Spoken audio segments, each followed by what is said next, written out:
Hi, I'm Tammy Sternberg. I'm the Deputy Press Attaché here at the Embassy, and thank you so much for joining us today. Well, thank you for having me. My name is Matt Ragsdale. I'm an employee of U.S. Customs and Border Protection. I work for CBP headquarters in Washington, D.C., and work for the ESTA program. What I thought we would do today is answer a selection of our most frequently asked questions. Your office here in Berlin polled our operators to find out what the top 20 questions that we get on ESTA are. And so, without further ado, I'll start picking them out of this bowl.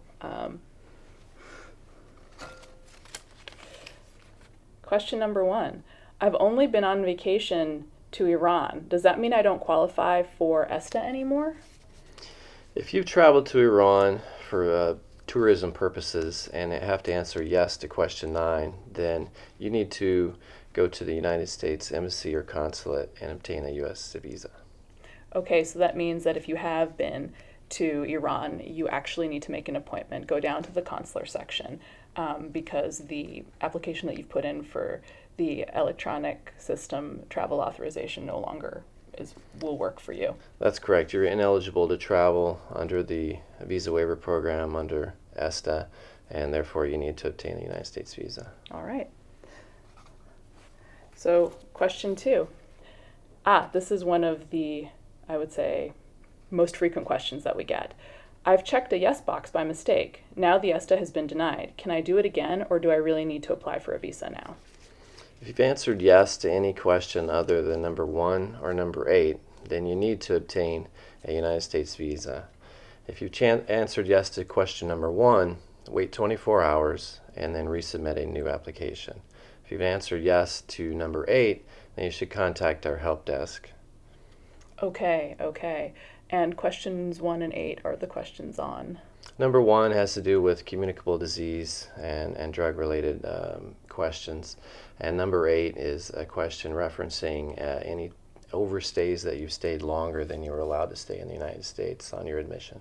All right, that makes sense. So let's see, third question. Let's mix this up a little bit. Okay. Yes. My session expired while entering the payment details. Now I cannot get back to my application and finalize it, but I also can't do a new one. What do I do?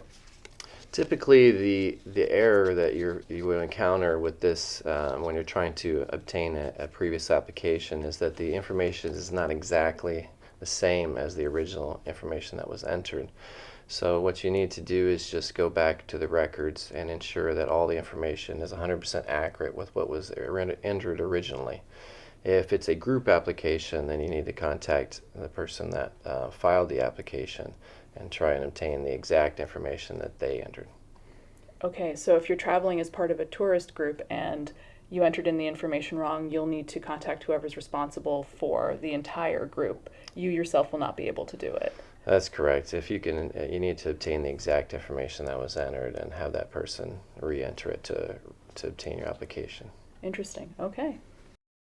We'll just take one more here. Let's see. Okay, the system says my passport number is wrong. My passport has 10 digits. What do I do?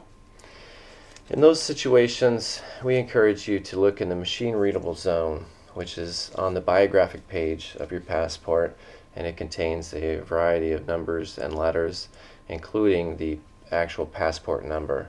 So if you have an issue in the ESTA application where you have a question about the number of digits, just verify the number of the passport in the machine-readable zone. And the machine-readable zone is that strip at the very bottom that has that mishmash of everything. Correct. It's letters, numbers, and special characters, and it's on the bottom of the biographic page, which has your photo and all of your biographic information.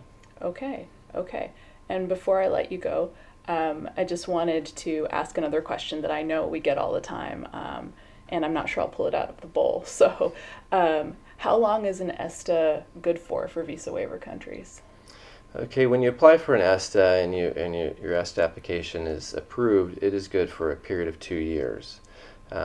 Please don't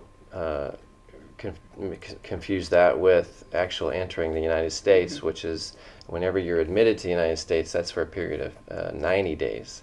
And of course, you don't want to overstay that admission period. All right. Thank you very much. Thank you for joining us here. Thanks.